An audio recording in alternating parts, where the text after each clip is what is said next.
Hello, YouTube. This is me, John Avenger, once again, and welcome to another November to Remember. This is a review of a 2024 crime drama based on a DC comic character it's a spinoff of the Batman from 2022, The Penguin. Yeah, I finally got to finish the show. I finished it tonight, and I want to give my thoughts before tomorrow because I'm going to be out all day. So it was a great show. It had its problems.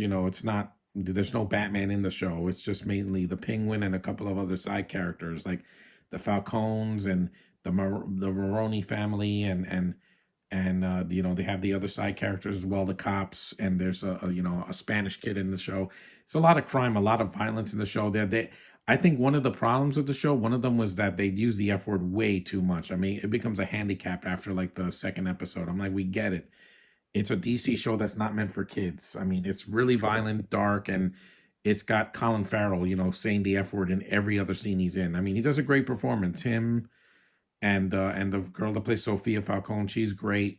I think it's Kristen Milioti. She's great. The kid that plays the Spanish kid, he's fine. The one that plays Penguin's Ma, she does great in the flashback scenes, with Penguin, and then in the later episodes.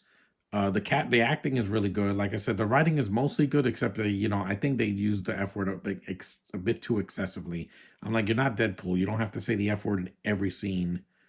The show is shot well. It's got the same camera work as the Batman. It's episodic, so each episode is about 40 or 50 minutes long. The last episode was almost an hour, so it's a long thing, but it's not a slog to get through. It was very interesting. The plot is easy to follow, and it's not insanely long. Like it's not 3 hours an episode. Yeah, that would have been too much.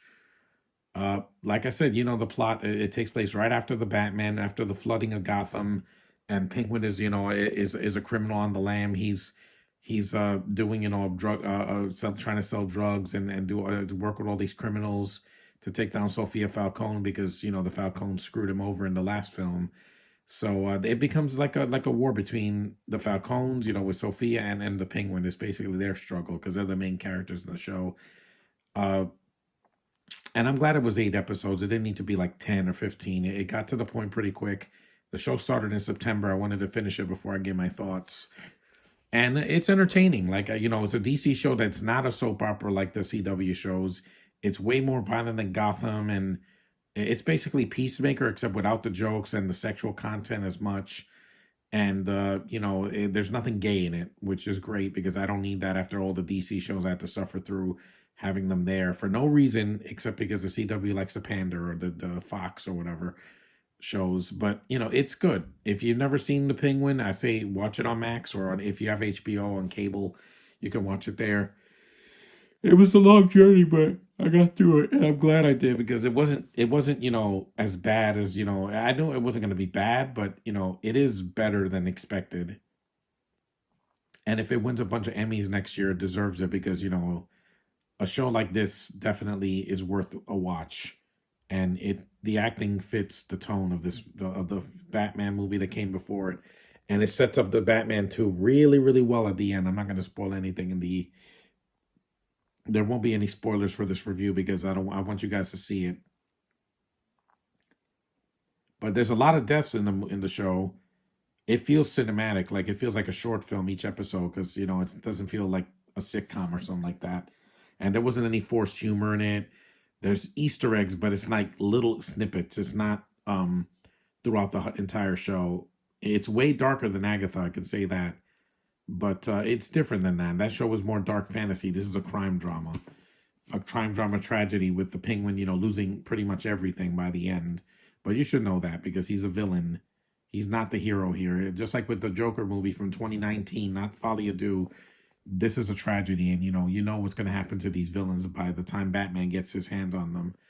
But it's not by the numbers. It's well done. It's really high value for a DC show, one of the better DC shows of this year, and it deserves the praise that it got from critics. It gave it like a 95% on Rotten Tomatoes. It got an 8.8 on IMDb, one of the highest rated DC shows since the animated series from the 90s.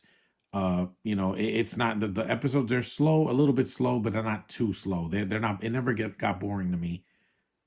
And there were no filler episodes like in the Billy episode of Agatha, which could have been cut entirely. Carmen Jogo could have been cut from the show. She does absolutely nothing. You could have cut her out. She serves no purpose in the plot except to pad the running time. She's the only character I thought could have easily been trimmed out, and it would not have affected the story at all. Because Sophia is the main chick in this, and the penguin's mother. That's why they show them a lot. But Carmen Jogo, whoever she played, didn't do it for me. I thought she could have been cut entirely. She didn't add anything. And I'm not a fan of the actress and other stuff, anyways. But it was good. It was a better than expected show for 2024, especially since it got delayed for a year because of the writer's strike. It was worth the wait. So watch Penguin on HBO Max or HBO and see what you think about it. I really enjoy it. It's not perfect, but it's good enough to that I sat through it in the fall. So thanks for watching, guys. Acknowledge me, and I'll see you in a couple of days. Hopefully, when I recover. Uh, and we'll see what the future has store for my channel. So peace, guys.